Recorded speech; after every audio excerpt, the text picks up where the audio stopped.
Espírito Santo em nosso meio. Eu bendigo o nome do Senhor Jesus, pela atenção da igreja, pela atenção das pessoas que nos acompanham em suas residências, no trabalho, aonde quer que elas estejam. Que o nome de Jesus possa ser engrandecido e que a glória do Senhor, a presença do Senhor, a unção do Espírito Santo possa te alcançar aonde você estiver numa hora dessa. Amém? A palavra que Deus colocar ao meu coração está no livro de João, João capítulo 12, versículo 20 em diante. Engrandecido e bendito é o nome do Senhor. Amém? João capítulo 12, versículo 20 em diante. E diz a palavra do Senhor. Amém? Eu sou das pessoas que gosta de ler muito. Tem pregador que lê 1, 2 versículos, né? Mas eu gosto de ler tudo. Amém?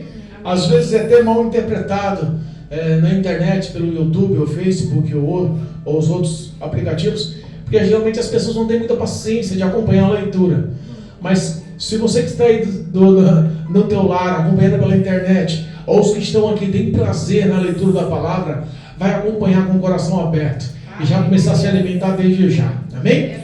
Versículo 20 do capítulo 12 do livro de João diz assim: Ora, havia alguns gregos entre os que tinham subido a adorar no dia da festa.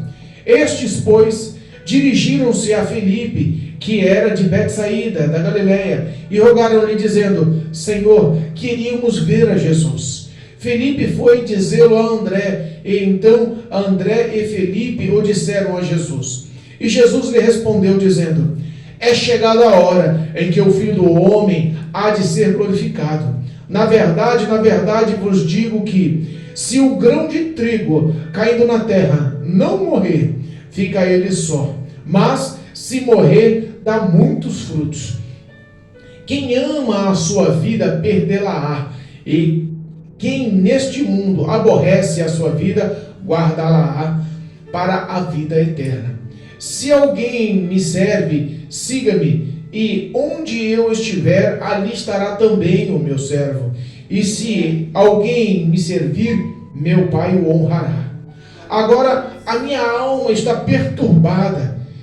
E que direi eu? Pai, salva-me desta hora, mas para isso vinha esta hora. Pai, glorifica a teu nome. Então veio uma voz do céu que dizia: já o tenho glorificado, e outra vez o glorificarei. Ora, a multidão que ali estava e que tinha ouvido dizia que havia sido um trovão. Outros diziam: um anjo lhe falou. Respondeu Jesus e disse: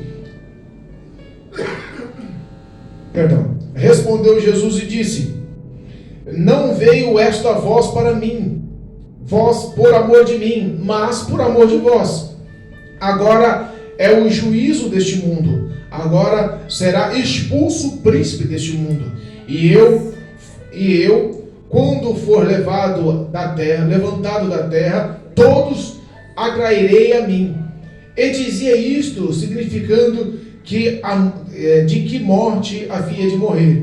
Respondeu-lhe a multidão: nós temos ouvido que da lei que o Cristo permanece para sempre. E como dizes que tu convém que o Filho do Homem seja levantado? Quem é este Filho do Homem? Disse-lhe, pois, Jesus: a luz ainda está convosco por um pouco de tempo. Andai enquanto tendes luz, para que as trevas vos não apanhem.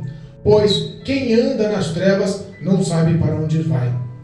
Enquanto tendes luz, credes na luz, para que sejais filhos da luz. Essas coisas disse Jesus, e retirou-se e escondeu. Amém? Amém. Louvado seja Deus. Os irmãos podem assentar. Engrandecido é o nome de Jesus. Nós temos aqui um texto ao qual tenta nos ensinar, tenta nos expressar algo ou algumas lições para completar a nossa vida. Eu costumo dizer que a Bíblia é um conjunto de acertos e um conjunto de erros, para que nós possamos entender quais são os nossos passos e aprender com os erros e começar a realizar os acertos. Amém? Amém. Jesus, ele estava subindo para a última festa da Páscoa. Jesus e seus discípulos como sempre, rodeado em meio a uma grande multidão. A festa da Páscoa era a simbologia da última semana do ministério de Cristo. Essa última festa da Páscoa foi a qual ele entrou em Jerusalém com o jumentinho. Lembra? Que todos puxaram folhas de palmeiras e gritavam: bendito é o que vem em nome do Senhor. Era uma festa. Aquele povo todo glorificou o nome de Jesus. Aquela festa acontecia na fortificada Jerusalém, na cidade da paz, na cidade prometida. Mas um pouco antes, a Bíblia fala que Jesus, a percurso, parou lá na cidade de Betânia, onde Marta, Maria e Lázaro moravam. Ele acolheu-se um pouco. Distava-se a distância de mais ou menos uns 2,5 km, conforme os historiadores. Irmão, eu nem fiz teologia, mas eu sou um cara curioso, eu gosto de estudar, eu gosto de procurar os detalhes.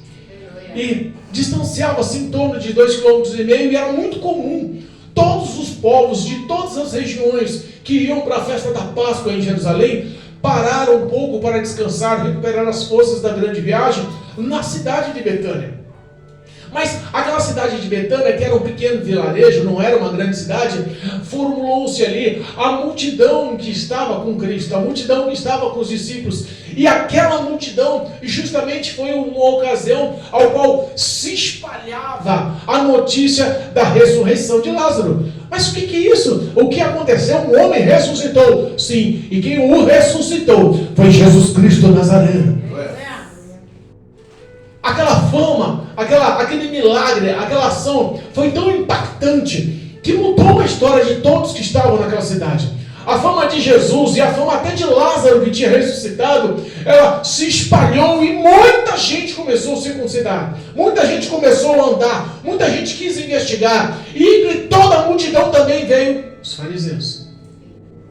Repara que no meio da multidão, nem todos que estão numa grande multidão que se dizem cristãos são cristãos. Nem todos que estão clamando o nome do Senhor estão amando o nome do Senhor. O significado da simbologia amar nada mais é do que obedecer, do que ser fiel, do que realmente querer agradar, alegrar o coração. Eu amo a minha esposa de coração, mas se ela tiver problema, ela para lá ou para cá. Eu amo a minha esposa de coração, mas se tiver necessidade, se vira. Eu amo a minha esposa de coração, mas se adoecer, vai para o médico sozinha. Então, a representação do amor nada mais é do que a obediência, o companheirismo, a fidelidade. Aquela multidão, a Bíblia nos ensina que Cristo, ele era rodeado constantemente por uma multidão. Ele tinha lá os seus 3 amigos, ele tinha os seus 12 discípulos, ele tinha os seus 70 apóstolos, ele tinha os seus 500 seguidores.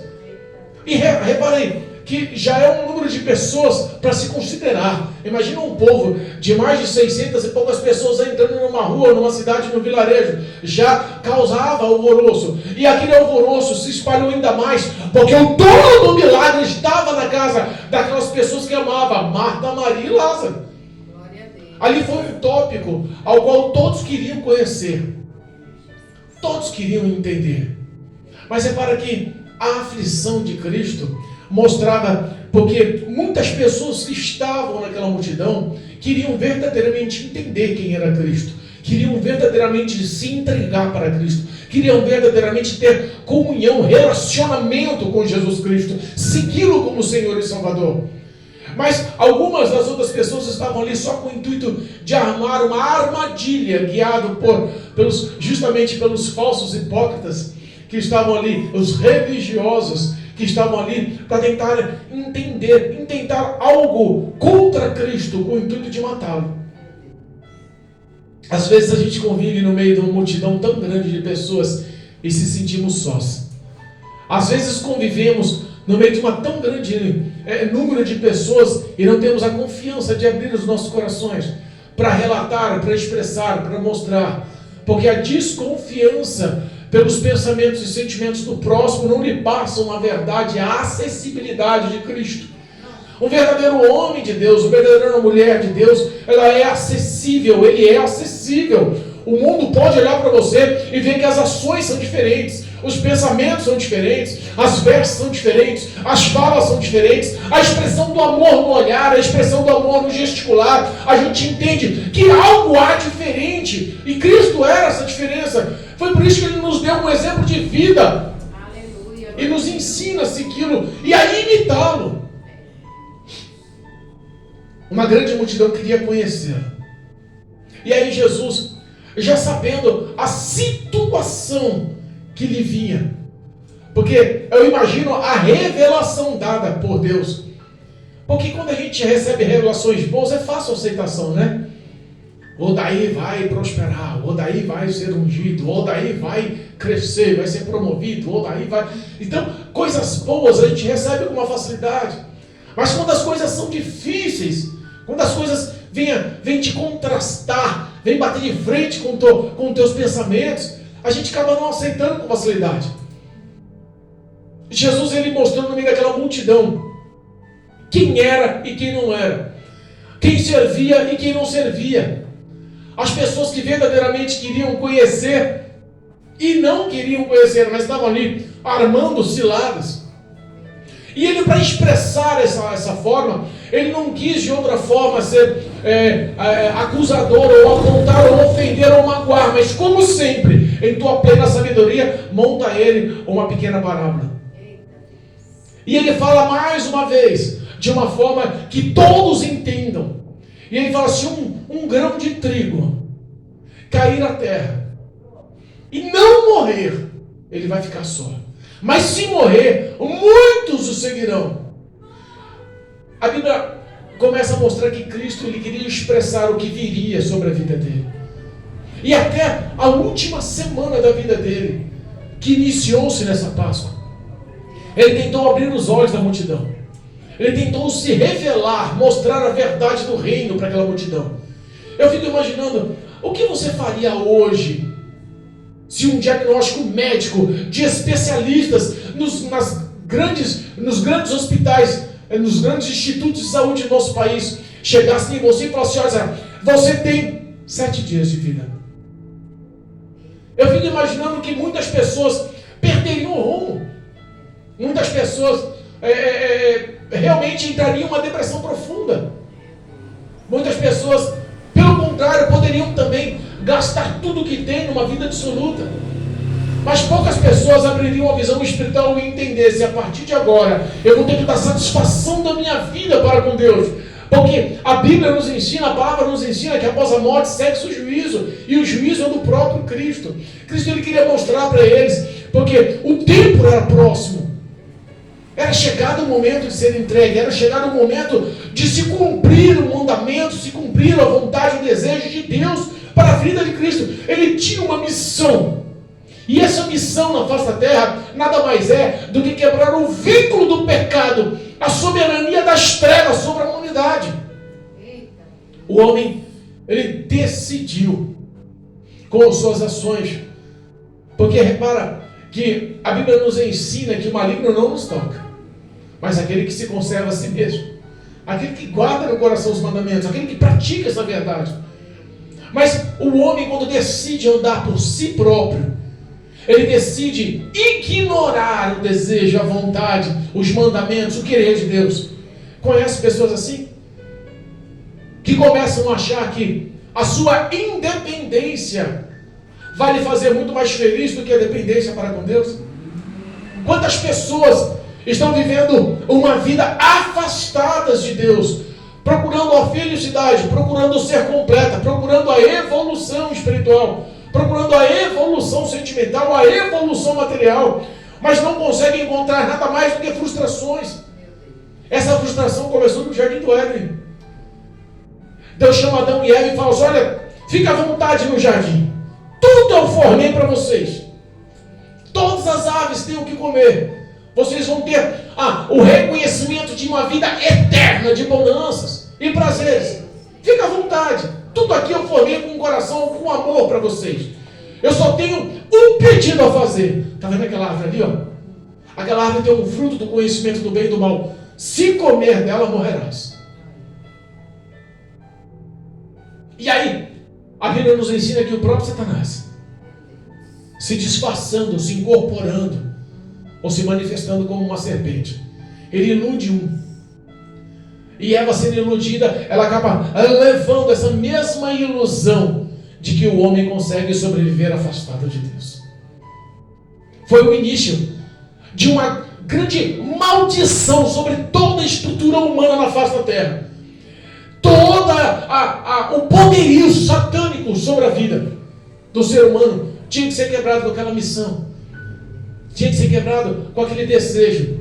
E o desejo era o desejo do próprio Deus. E se realizou de uma forma extremamente poderosa, com a arma mais poderosa. Eu sempre insisto em minhas pregações. A arma mais poderosa que existe na vida do ser humano é o amor.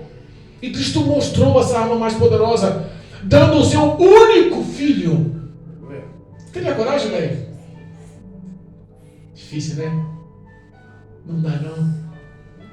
Olha, eu estou longe dessa fase. Eu tenho um filho.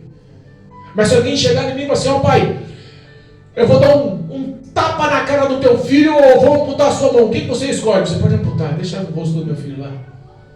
Eu amo meu filho de todo o coração, deixa ele lá. Eu já estou passando a idade mesmo, não vou precisar muito da mão não, deixa meu filho lá. A nossa reação carnal humana é uma reação de proveitos próprios. Repara aí que é uma reação que o nosso coração nos guia.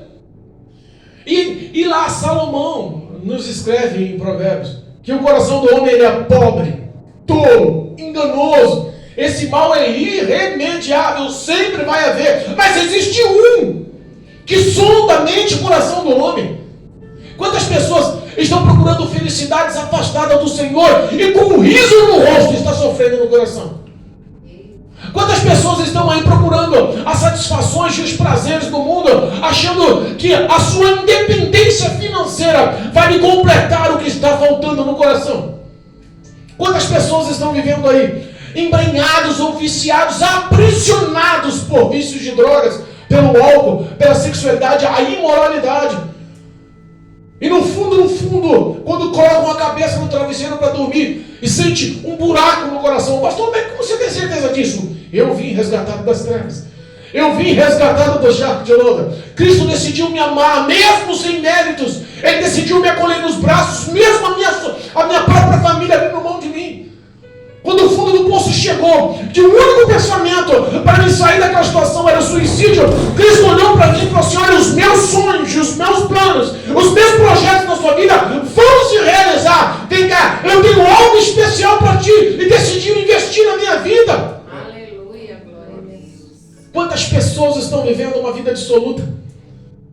E Cristo vem falando, olha, aquele que quiser ganhar a sua vida, ganhar os prazeres, trocar tudo que eu tenho preparado por prazeres momentâneos, achando que é o certo, cuidado, vai perder a tua vida, vai perder a eternidade, vai perder o relacionamento, vai perder a intimidade. E aqui para nós, a nota, a cédula, o preço da alma do homem foi pago pela cruz do Calvário, pelo sangue de Jesus. Aquela coroa de espinho que entrou na cabeça dele era para ser minha, para ser tua.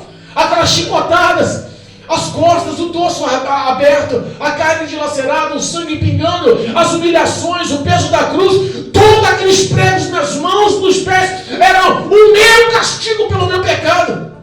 Mas Cristo decidiu apropriar-se dos meus erros, apropriar-se das minhas maldições, apropriar-se das minhas dores, para que hoje eu tivesse a esperança. O diabo projetou para mim o inferno e Cristo prometeu para mim o céu. Não mereço, mas a graça alcançou a minha vida e a tua vida. Cristo tem mostrado na palavra, olha, se você quiser ganhar algo aqui com os prazeres da vida, fiquem à vontade, mas vocês na realidade estão perdendo o que eu tenho preparado nos céus para vocês. Eita Deus, é mesmo. Cristo começou a mostrar que ele tinha um propósito. Ele tinha um propósito, ele poderia estar preocupado com tanta coisa. Senhor, será que vai doer muito aquela chicotada? Senhor, o Senhor já me revelou que vai abrir a minha carne. Senhor, será que eu vou aguentar a traição dos meus discípulos? Todos fugiram, Senhor. Teve um que me negou na minha cara. Senhor, aquele que me vendeu.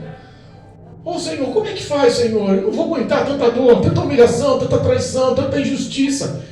Ele poderia ter falado, mas teve um momento que ele abriu a boca e falou assim, Pai, Poderia eu abrir mão da tua vontade, do teu querer? Passa de mim essa cruz, essa dificuldade.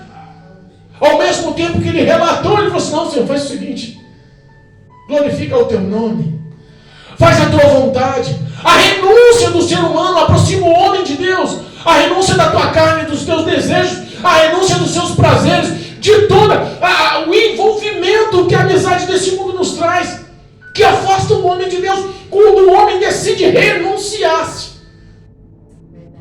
ele consegue aproximar, abrir o entendimento e a visão espiritual. Isaías nos fala que os olhos de muitos seriam fechados, o entendimento de muitos seriam fechados, para que Cristo não pudesse curar a alma, o parecer da vida eterna na vida de muitos. Isso aconteceu naquela época e acontece até os dias de hoje. Quantas pessoas não querem mais, de forma nenhuma, abrirem mão dos seus prazeres. Eu costumo dizer que o Espírito Santo, ele não é acusador. O acusador é Satanás. É o que a Bíblia me ensina. Mas ele veio para te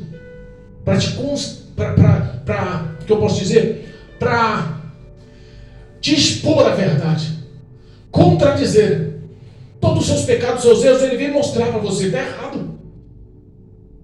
Quantas pessoas estão sendo guiadas por pessoas que dizem amigos, mas estão, através de um abismo, gerando outro abismo, e muitos estão caindo em perdição. Eu tive o prazer de levar o Evangelho para algumas pessoas que, para a glória de Deus, foram resgatadas. Levamos o Evangelho para um rapaz que vivia aprofundado na feitiçaria, na magia negra. Ele já estava num escalão profundo. Para você ter uma noção, ele tinha 25 legiões que serviam ele. Fazia trabalhos com ossos e com cadáveres no cemitério. Já era aprofundado. Mas o testemunho, porque fui observado de todos os lados, e a palavra, é o Espírito Santo que faz o que eu não faço, que entra onde eu não entro, que realiza o que eu não posso. Houve um resgate daquela vida. Tem pessoas que estão trocando a intimidade com Deus pelas conquistas desse mundo, os embaraços com esse mundo, o pecado que é gerado justamente pelos embaraços e prazeres dessas carnes, estão mostrando aí que o homem decidiu andar afastado. A Bíblia fala que quando Cristo ele mostra a verdade do que viria sobre a vida dele, ele abre a boca e fala: Pai, glorifica o teu nome. E uma voz dos céus. Repara aí, tem coisas sobrenaturais que acontecem em nossas vidas que não tem explicação, né? O crente acredita no que diz a Bíblia. Machado flutuou, muralha caiu com grito, o sol parou pela ordem, não choveu porque o homem decidiu falar que não vai chover.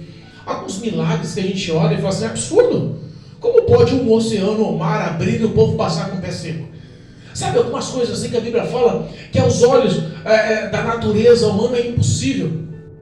Mas Cristo decidiu ressuscitar o poder dessa verdade em todos os aspectos. E quis mostrar essa verdade para o ser humano. Quis mostrar essa verdade para que o temor gerasse no coração e entendesse que ele tinha um propósito. E o propósito tem que ser expresso. E não só expresso, tinha que ter sinais. Porque se não houver sinais, o povo não está nem aí. Se você entrar num ministério onde houve um milagre, um dom de maravilhas, onde tem um pregador, um pastor, um evangelista que tem um dom de maravilhas, que é raríssimo hoje. Dom de maravilhas é justamente ele que mexe com a natureza, ou que mexe com a estrutura de uma forma diferente. Faz um morto ressuscitar, faz um membro crescer. Sabe, coisas assim que aos nossos olhos parecem impossível. A Bíblia fala que é possível. Entre os 9 dons tem um dom de maravilhas. Cristo tinha um dom de maravilhas. Mas isso foi glorificado na vida dele em todos os aspectos. Nos 3 anos e meio de ministério da vida dele, ele realizou milagres, centenas de milhares de milagres. Não tem livro que possa escrever e acumular e guardar tudo que Cristo fez em favor da humanidade. E de repente, a Bíblia fala que uma voz do céu surgiu. Olha outro milagre aí. O próprio Deus via no meio daquela multidão que o seguia. Os gregos e todos os outros judeus que estavam ao redor, que estavam querendo conhecer e entender um pouco mais de Cristo. Ele, com uma pequena parábola, expressa: vale a pena morrer para este mundo, mas ganhar a vida eterna. Vale a pena renunciar aos prazeres, mas ganhar intimidade com o Espírito Santo. Vale a pena pagar o preço para ter a presença do Espírito Santo guiando os seus passos. Glória a Deus. Ele abre a boca e fala: Pai, glorifica o teu nome. E o próprio Deus do céu responde: eis que eu tenho glorificado, e glorificarei ainda. Muitos ouviram, a incredulidade de alguns bateu. Não, voz que voz, você é doido? Foi não, foi um trovão, você que entendeu errado.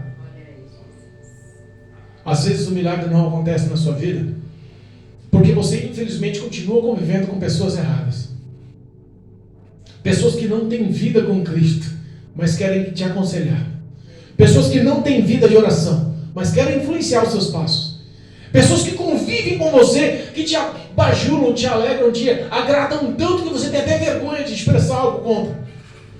Mas são pessoas que não têm nada de Cristo na vida. E tem, infelizmente, um poder de persuasão e de influência muito grande sobre a vida do ser humano. Pastor, mas por que você está falando isso? Porque no meio daquela multidão, se você observar os versículos à frente que nós não lemos, fala que até os fariseus, olha, acho que o versículo 42, apesar de tudo, até muitos dos príncipes creram, dos principais creram nele, mas não os confessaram por causa dos fariseus, para não serem expulsos da sinagoga, porque amavam mais a glória dos homens do que a glória de Deus. Está lá, versículo 42 e 43. Jesus é forte. Satanás tem um poder de influência muito grande. Eu costumo dizer que a tua cultura, o teu conhecimento, o teu estudo, sabe aquele canudo de graduação? Eu fiz a minha faculdade, fiz 2 faculdades, fiz 3 faculdades, eu fiz pós, eu tenho mestrado. Toda a tua sabedoria, a tua influência, tudo que a sociedade admira num ser humano, toda a sabedoria que lhe é dada, o poder da mídia que lhe é dado, não pode ser páreo para a investida de Satanás para matar, roubar e destruir a vida do homem. Muitos se enganam. Repara que entre os fariseus, príncipes, os principais da sinagoga, doutores da lei, homens que mencionavam a lei mosaica, que eram responsáveis como pastores, se converteram, entenderam, foram tocados por Cristo, poderiam ter sido salvos, mas decidiram receber a glória dos homens e ignoraram a glória de Deus. Acontece isso, pastor, ainda? Eu costumo dizer que vão haver 3 tipos de pessoas no dia do juízo. Apocalipse 6 fala que alguns realmente já vão assumir. Gritos surgirão: Pai, derruba sobre mim logo os montes, as montanhas, as rochas, porque não quero ver a ira do teu julgamento. Muitos já reconhecem: sou pecador, sim, não quis. Afasta de mim o teu olhar de ira, tua recompensa agora vai me doer. Esse vai ser o primeiro número de pessoas. Outro número de pessoas são aqueles que estão dentro da igreja, os religiosos. Mas em teu nome eu falei novas línguas, em teu nome eu profetizei, em teu nome eu curei. Até expulsei demônio. Eu te conheço não.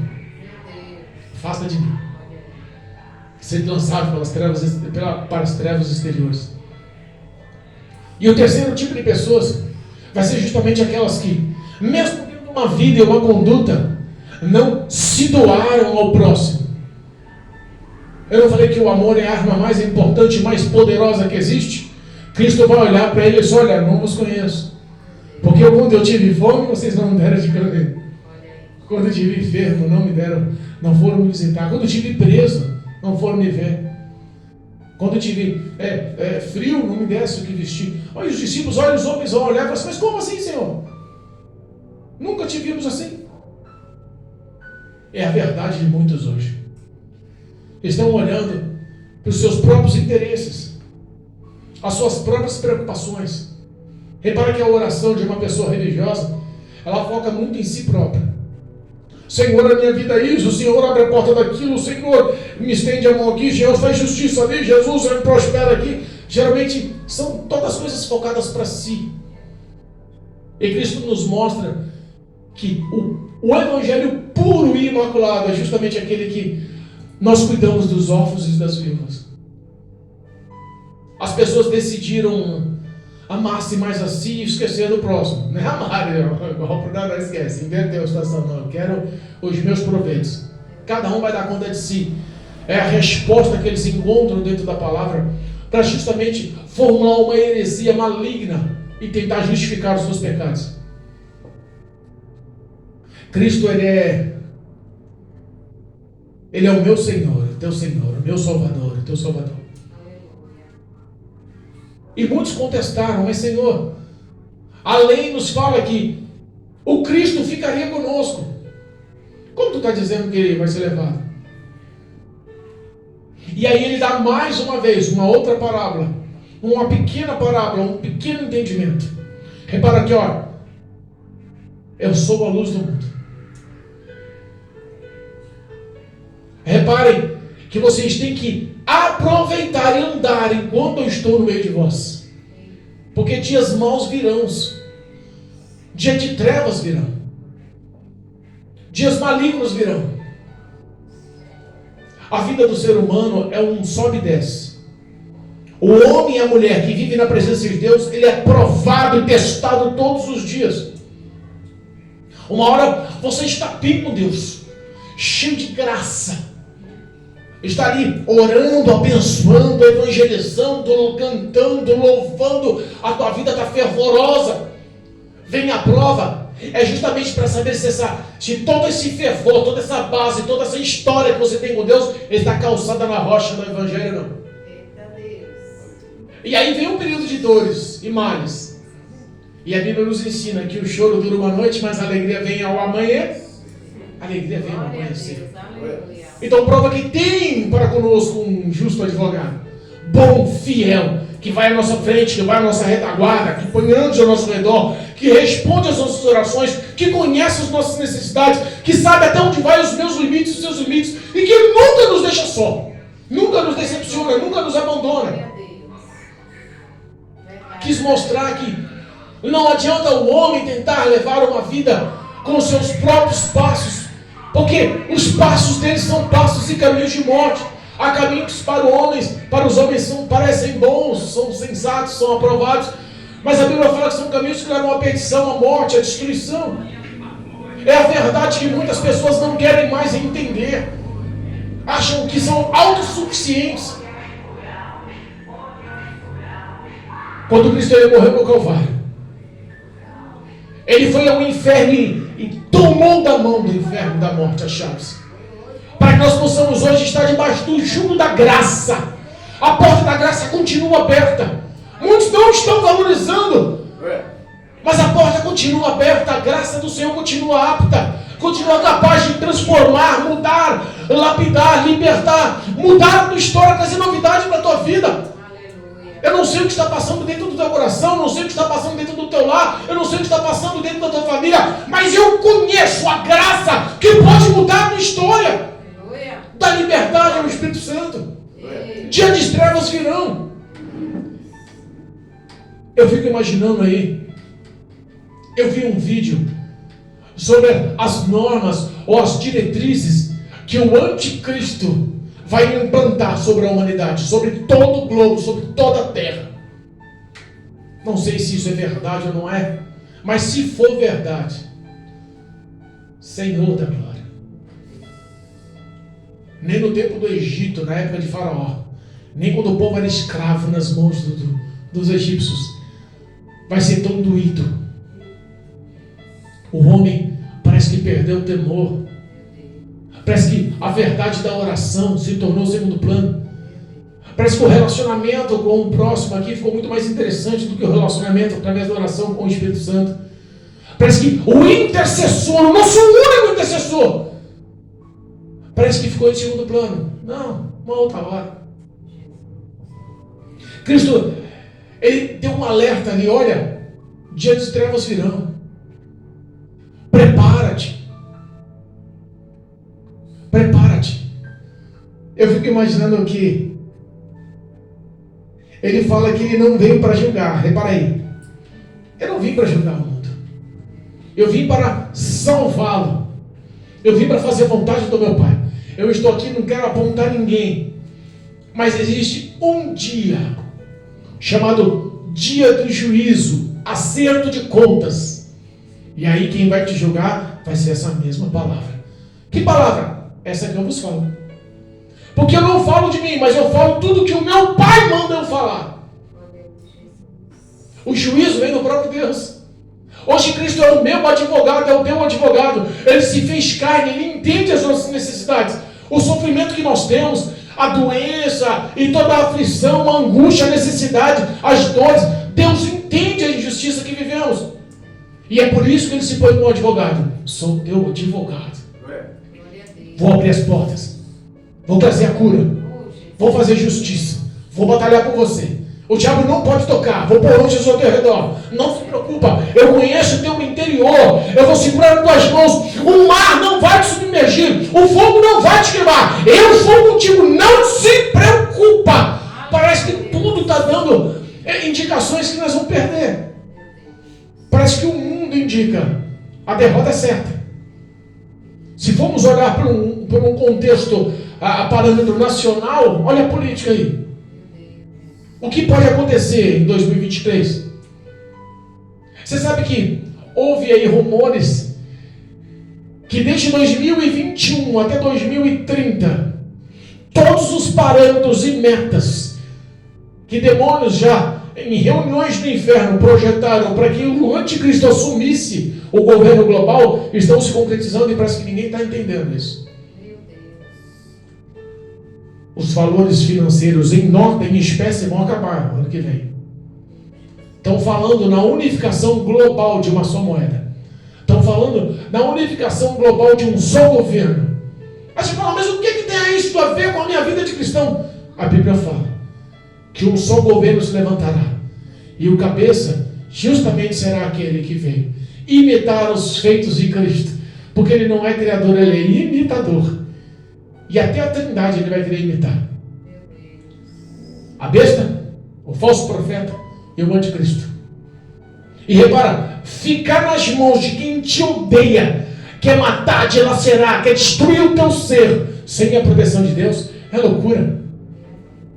É loucura. Eu insisto em dizer, o tempo da graça está aberto. As portas do céu estão abertas.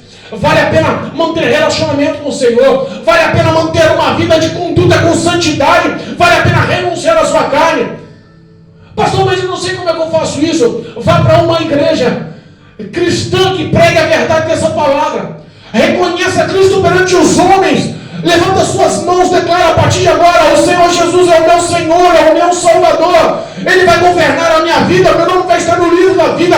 Eu quero a partir de agora ter os meus pecados perdoados. Eu quero ter as minhas vestes lavadas no sangue do Cordeiro. Eu quero ter relacionamento, intimidade. Eu quero ter amizade com o Espírito Santo. Eu quero que a partir de agora a graça do Senhor governe a minha vida. A partir de agora o Senhor guia os meus passos. Tenha vida com Cristo, vale a pena pagar o preço. Foi cantado um hino hoje, vale a pena ser fiel. Aleluia. Vale a pena ser fiel. O dia do amanhã é só Deus quem sabe. Os projetos de Deus é só Ele quem sabe. Mas uma coisa eu tenho certeza: a Bíblia me afirma que Jesus vai voltar para buscar um povo lavado e remido, que tem boas obras, que vive em santidade e que aguarda o Cordeiro abrir o céu do Oriente ao Ocidente para vir resgatar, arrebatar, levar um povo para morar nos céus.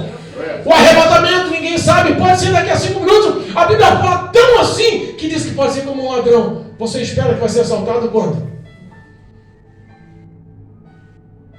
Jesus pode chegar num abrir e fechar de olhos. Mas pastor, estão falando isso há muitos anos, pastor. Tudo bem, eu vou te dar outra hipótese. O dia do amanhã não lhe pertence. Eita Deus. Ou bota aí uma pessoa imortal aí, que tem aí 2, 3, 10 mil anos. Não existe. É uma ordenança de Deus. E Deus ordenou que o homem morresse uma só vez. E após a morte, sexo e juízo. Jesus quer te salvar.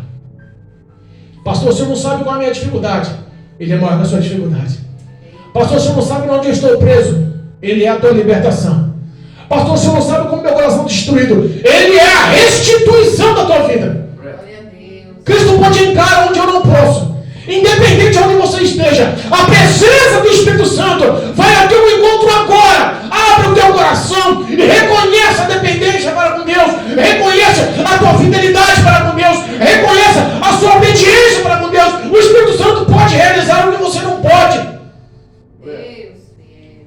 Cristo, eu imagino Jesus olhando hoje para a humanidade. Eu dei essa ilustração no passado, eu vou dar hoje. Quando você pega um bebezinho recém-nascido, vocês têm filhos? Os 3 primeiros meses é a coisinha mais linda do mundo. É ou não é? É a melhor fase. É o projeto de tula-tula. Todo mundo quer amar as crianças mesmo, até 3 meses de idade. Mas é o problema que durante a madrugada chora à toa. Vem as cólicas, vem as dorzinhas. E quando está chorando, geralmente o pai põe no colo da mãe, né? Vai lá, mãe. Agora é teu filho, agora eu vou dormir. Não é assim? Tem um truque que a maioria das mães ou pais usam. Pega um chocalhozinho, coloridinho, que faz um barulhinho. Começa a chacoalhar, brincar, a criancinha interte, vai procurar de onde vem o som. Vai saber qual que é aquelas cores, aquela luz, aquele brilho. É o que o diabo está fazendo com muitos hoje. O diabo está iludindo a mente de muitos hoje. O brilho do mundo está ofuscando a glória de Deus na vida de quem está praticando a iniquidade. As cores do mundo estão colocando Cristo como preto e branco, sem valor, sem beleza nenhuma. O som do mundo está embalando o ritmo de muitos que estão de passo largo para o inferno. Ninguém está mais a fim de pagar preço. Chorar para servir a Cristo, esquece. Andar no caminho estreito, não. Não estou a fim de sofrer, não. O dia do amanhã a Deus pertence e Ele é amor. A maior ilusão que Satanás está usando na vida de muitos é que a eternidade é um conto de fada. Que não existe mal, não existe bem, não existe céu, não existe inferno. Que morreu, acabou.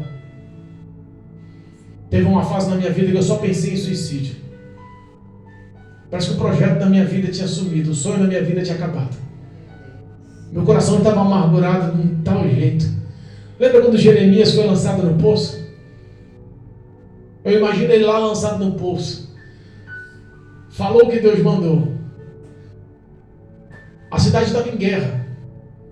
Os principais, os príncipes do rei armaram uma armadilha. E o rei deu autorização, lançaram ele lá. Acho que está em Jeremias 32, se não me engano. Lançaram ele no poço. Eu imagino o coração de Jeremias. Pai, eu fiz o que era de melhor. Eu lhe obedeci. Eu falei a tua vontade, a tua palavra. E hoje eu estou pagando um preço por ser verdadeiro. Os valores se inverteram. Será que eu vou perecer aqui? Será que eu vou morrer aqui? E aí Deus manda um resgate.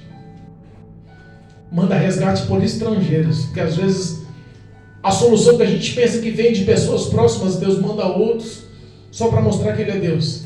Que na tua fraqueza o poder dele se aperfeiçoa. Que Ele age na contramão dos seus pensamentos e sonhos. Pastor, por que você está contando essa historinha? É só para você entender que o fundo do poço que você vive hoje tem resgate. O fundo do poço que você vive hoje, que o diabo já colocou na tua cabeça que não vale mais a pena, que a morte é a solução, que depois da morte você vai ter paz, é mentira de Satanás. Cristo quer dar a paz que você nunca teve.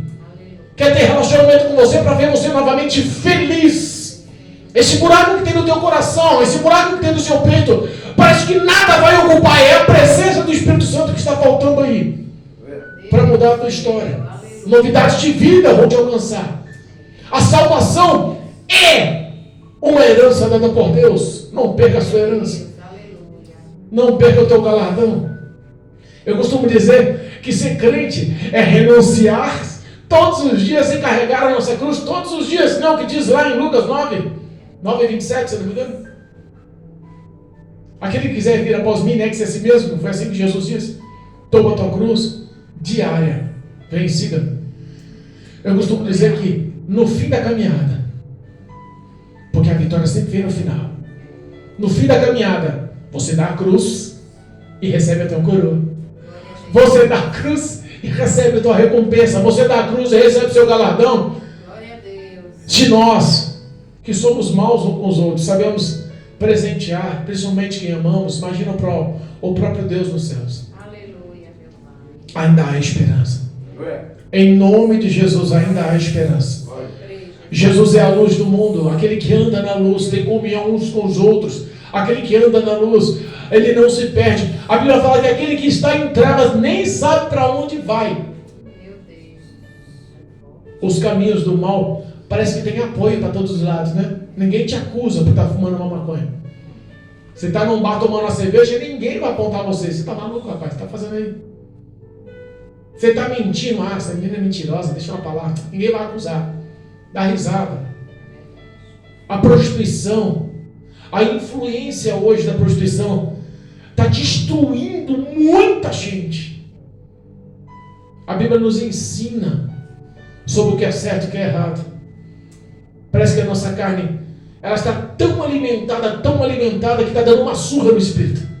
Lembra de Gálatas capítulo 5, que fala da guerra entre a carne e o espírito? Parece que a carne está tão fortalecida que ela está dando uma surra no espírito todos os dias. As pessoas deixaram de alimentar a presença de Deus na vida. E o Espírito Santo tem saudade hoje. O Espírito Santo quer que você reflita na tua mente aí. Lembra dos momentos que você orava. Lembra das lágrimas que você derramava. Lembra do Consolador quando te tocava. Lembra da resposta do céu quando vinha. Lembra quando a vitória batia na porta e você falava: meu Deus, isso é milagre, não dá para explicar. Esse é o mesmo Deus. Aleluia, glória a Deus. Como filho perdido, o Pai continua te aguardando na casa. A porta da graça continua aberta. Em nome de Jesus, apresse os seus passos. Eu profetizo na sua vida a salvação. Eu profetizo na sua vida a transformação. Eu profetizo em sua vida a libertação. O Espírito Santo quer trabalhar na tua história por amor.